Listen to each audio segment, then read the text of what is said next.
Good morning, security gang, and welcome back to the CyberHub Podcast, Tuesday, December 23rd, 2025. 8 more days for this year. One more night tomorrow. Santa starts his journey delivering gifts to all the good kids around the world. Everyone gets a gift. Everyone gets something from Santa tomorrow. For everyone celebrating Christmas tomorrow, Merry Christmas. Show will be on tomorrow, 9 a.m. Eastern. We'll be live. So tune into that. Celebrate Christmas with us. Not just news, but also a time of joy. Mariah Carey season, as I like to call it. The joy's in the air. People are cheerful. People are smiling. The long lines don't really move people much. It's actually pretty funky. All right, for everyone tuning in, you're not tuning in to hear my Christmas time review. You're tuning in to get the cyber news. James Azar here. I'm the host and Chief Information Security Officer. We're going to be talking about ransomware hitting Romania's National Water Agency, the University of Phoenix, disclosing a massive data breach. Nissan also reporting a data breach through a Red Hat incident. France's Poste gets DDoS just before Christmas. And then we'll hit some scraping crackdowns, ATM malware arrest, Interpol decryption win, and a malicious WhatsApp API package on NPM, CISO's brick storm warming, and a biometric policy shift in South Korea. If that's not enough, then I don't know what is. If you haven't checked out CyberHubPodcast.com, please make sure to do so right now. Go to CyberHubPodcast.com, get our exclusive content there, including our Saturday articles. Last Saturday, I wrote about this past Saturday, the article that dropped around the CISO skill challenge, a decade of evolving competencies. I've had a CISO role kind of evolve, the skills that are needed. If you're looking to go down this path in the career, this is an article you must read. Now, I've got my double espresso this morning. Coffee cup cheers, gang. All right. We'll go to a country I really, really love, Romania. Like a country rich with history, culture, great people. Spent a lot of time in Bucharest and Sinaia and Brasov and a lot of those places over there. Really enjoyed Romania. Still enjoy Romania very, very, very, very much. So their water agency was hit by the BitLocker ransomware attack. The national level water authorities getting encrypted is exactly the kind of low-tech, high-impact pressure campaign you worry about in critical infrastructure, even when OT isn't directly hit. Taking down IT scheduling, billing, or reporting can really cause real-world operations here. So what's happening? The attack impacted equipment from workstations through to servers, but the National Directorate of Cybersecurity said OT, including hydrotechnical infrastructure such as dams and flood defenses, were unaffected. Again, those are always segmented. That's like the very essence of OT. Threat actors have yet to breach that threshold in this type of critical infrastructure. To vary that for manufacturing, what we've seen with like Jaguar Land Rover and Asahi in Japan, where in manufacturing, OT and IT do meet on the manufacturing floor. And so there is open live communication. So once you breach the network, you can breach both sides of that. In water, in energy, in oil and gas, that's really, really not the case. So water is still around, but operations are not. The use of the so-called LOL bins living off the land binaries, such as existing Windows tools, helped attackers evade security controls when they were traversing and manipulating victims' networks. Kaspersky published a report last year identifying a wave of such ransomware attacks targeting victims in Mexico, Indonesia, and the country of Jordan, including companies in steel and vaccine manufacturing and even a government entity. The attackers have issued a ransomware note demanding to be contacted within 7 days. It stressed that its own policy and strict recommendation is that the victims neither engage nor negotiate with extortion. So there's that aspect there from the Romanian Cyber Directorate and their car agencies there as well. So you'll excuse me here for just a moment. Something got thrown off here. Our next story here got thrown off. Just a minute here. Let's pull that up and get that on here. So let's go ahead and go to this story first, and then we'll go back to our Nissan story here. I do apologize. The University of Phoenix breach nearly impacts 3.5 million people. This is a mega scale identity event. Data is tied to learners and alumni including names, contact, possible account, and enrollment information. This is likely going to fuel phishing, account recovery fraud, and even loan and aid scams. The initial access was through enterprise systems supporting student data. Attackers then pivoted to the bulk exfiltration. Before detection, every ad tech and HR system should assume targeted phishing and should be resetting MFA attempts, forced credential resets, and phishing resistant MFA for affected cohorts. This should also step up authorization on profile changes and transcript statement requests, as well as enable anomaly rules for mass PDF and report generation. They should be rotating their keys and so much more there as well. Again, this is the University of Phoenix. So all in all, 3.5 million people were impacted by this one. And again, the breach happened on November 21st. Klopp added it to its site. The Klopp is the gang behind this one as well. All right, going back to Nissan here. Thousands of customers were exposed via a Red Hat breach here. This is a downstream third-party blast radius type of attack. Nissan says a subset of customers were exposed after the Red Hat incident, underscoring why software suppliers are part of your privacy boundary and also your reporting boundary. Data linked to customer records move through the affected supplier ecosystem. So there's that aspect there. The Japanese multinational manufacturer, which is headquartered in Yokohama, Japan, produces more than 3.2 million cars. Nissan received and said that the information stolen was around 21,000 customers who purchased vehicles or received services at Nissan in Fukuoka, Japan, including full names, physical addresses, phone numbers, email addresses, and customer data used. This is a Crimson Collective, Shiny Hunters type of breach again, and this is the second security incident this year for Nissan Japan, following the Kaline ransomware attack there as well. So they just can't get out of this one. All right, we move to France, and bonjour, everyone in France. The Poste DDoS attack right before Christmas, hurting banking and postal services. The well-timed volumetric hit on the postal and parcel sites caused real operational pain during peak season, knocking out tracking, label printing, and even business logins.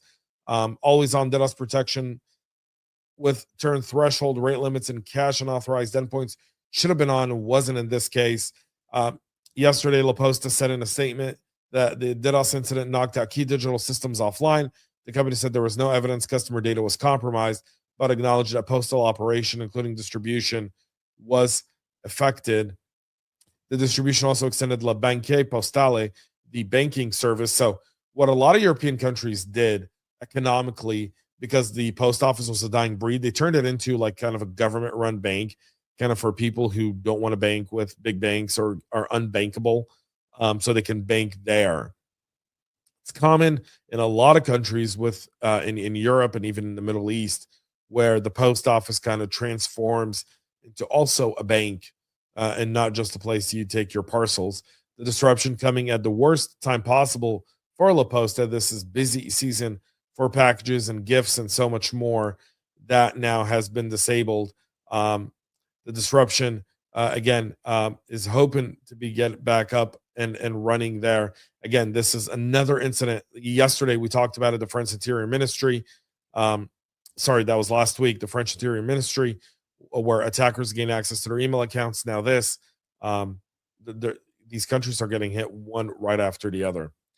Spotify moves to disable large-scale scraping accounts after an open source group scraped over 86 million songs from the platform. Platforms are clamping down on third-party scraping tools and automated collection that fuels account takeover and even credential stuffing. This one, according to Spotify, said that the open source group's decision to publish files over the weekend containing 86 million tracks scraped from the music streaming platform Anna's Archives, which calls itself the largest truly open library in human history, so that it discovered a way to scrape Spotify's files and subsequently released a database of the metadata and songs there as well. So now they're starting to shut that down. So we have that there. All right. 4 years of open borders have led to the Department of Justice now to talk about coordinated crews still abusing physical access and banking networks for theft, including misconfigurations to jackpot ATMs, locking down ATM service ports, rotating technical creds, and even geofence management. This is being attributed to the Venezuelan crime syndicate Tren de la Ragua, described as a terrorist organization responsible for murder, assault, drugs, and firearm trafficking, kidnapping, robbery, theft, fraud, and extortion. The DOJ press release highlighting the activity of Jimena Romina Araya Navarro, an alleged leader of the Tren de Nicaragua, who was sanctioned by Treasury. You see them here essentially using malware to steal cash out of ATMs in the US. These people also came into this country illegally. So there's that. 54 individuals were charged, including one who installed the malware on cash machines, stole the money, and laundered the crime proceeds. They face between 20 to 335 years in prison for bank fraud, burglary, computer fraud, and hacking charges. Investigators determined that the members of the crime ring deployed the Ploutus malware on targeted ATMs to steal millions of dollars.